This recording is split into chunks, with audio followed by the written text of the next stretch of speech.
Dua cukup. Yang tadi terlebih dahulu ya teman-teman. Alifah, Akidah, Aulia.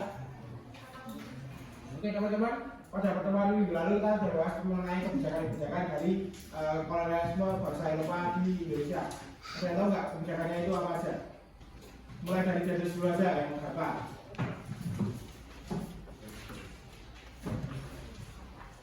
Apa teman-teman? Untuk kebijakannya sendiri dari Dendes itu ada pembangunan jalan raya pos yang membentang dari Anyar menuju Barat Manarokan sejauh kurang lebih 1.100 km. Lalu ada kebijakan apa lagi teman-teman? Oke, terus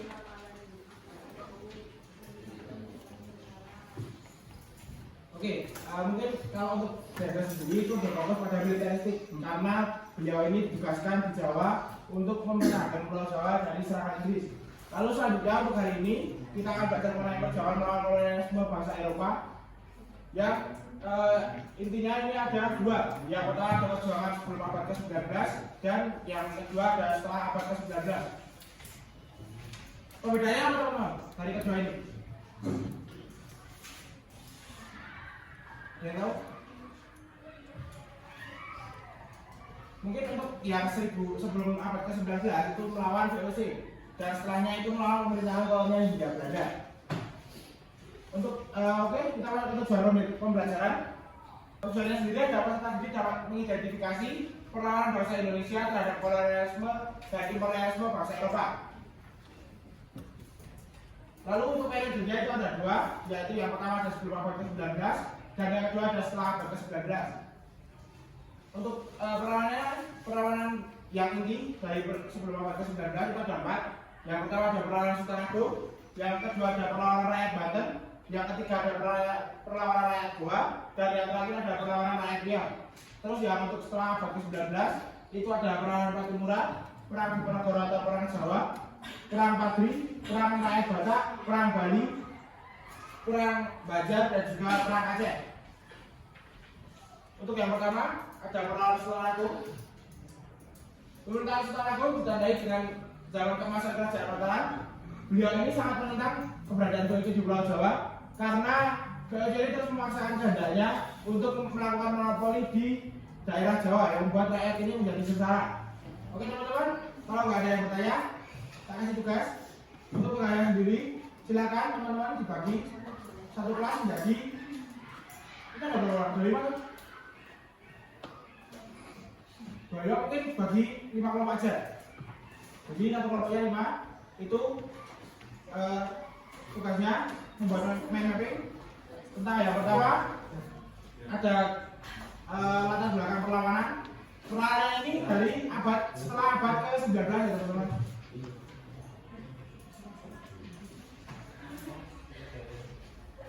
Oke, perlawanan setelah abad ke-19 yang ada di LKS. Setelah abad ke-19 aja untuk perlawanannya. Terus itu kan dalam. Silakan dipilih 5. Lalu dipilih satu. Lagi. Terus nanti diajari yang pertama itu ada latar belakang perlawanan.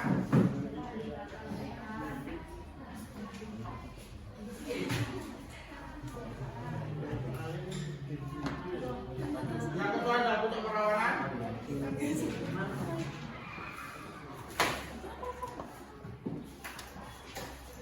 Yang ketiga dampak perlawanan.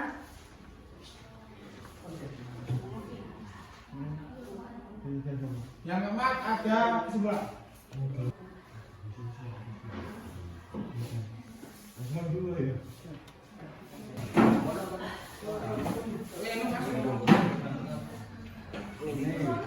Main bola.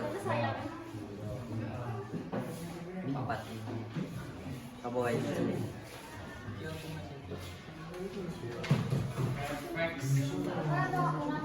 Dari mana kau bikin orang? Pakmo,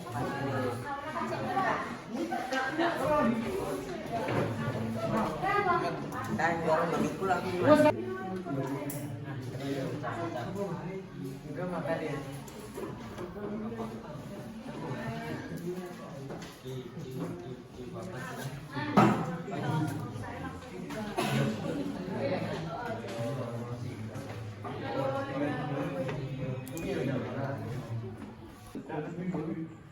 Pak, bener Pak. Kalau perawanan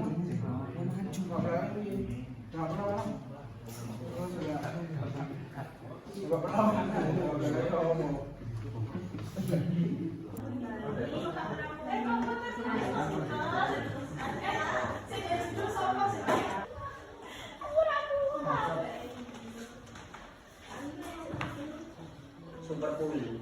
Kalian jelas. Komputan jaga raga 1849. Komputan Bandung 1900. Satu, pemerintah kolonial memberlakukan kembali penyerahan wajib dan kerja wajib. Dua, pemerintah kolonial menurunkan. Oke teman-teman, untuk hari ini kita terlebih dahulu dan untuk hari ini kita belajar mengenai perlawanan rakyat Indonesia terhadap kolonialisme Belanda sebelum abad ke-19 dan juga setelah abad ke-19 itu beberapa perlawanan seperti tadi ada perlawanan Banten, perlawanan Soekarno, perlawanan Goa dan juga lalu selanjutnya yang setelah abad ke-19 itu ada perlawanan Angkatan Cinta dan juga dari perlawanan apa tadi? Dari kelompok yang lagi? Perang apa lagi? Bali. Ya, perang Bali. Oke. Sudah cukup sekian. Silakan bisa berlanjutkan dengan pelajaran selanjutnya. Ya, silakan juga dengan doa Mas. Bisa kembali ke dulu Mas. Mas, kembali Pak. Kembali ke tempat dulu.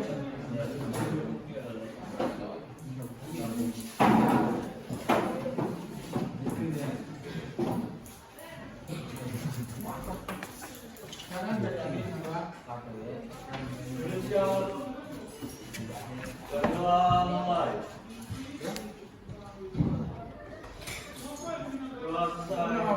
Terima kasih. Assalamualaikum warahmatullahi wabarakatuh.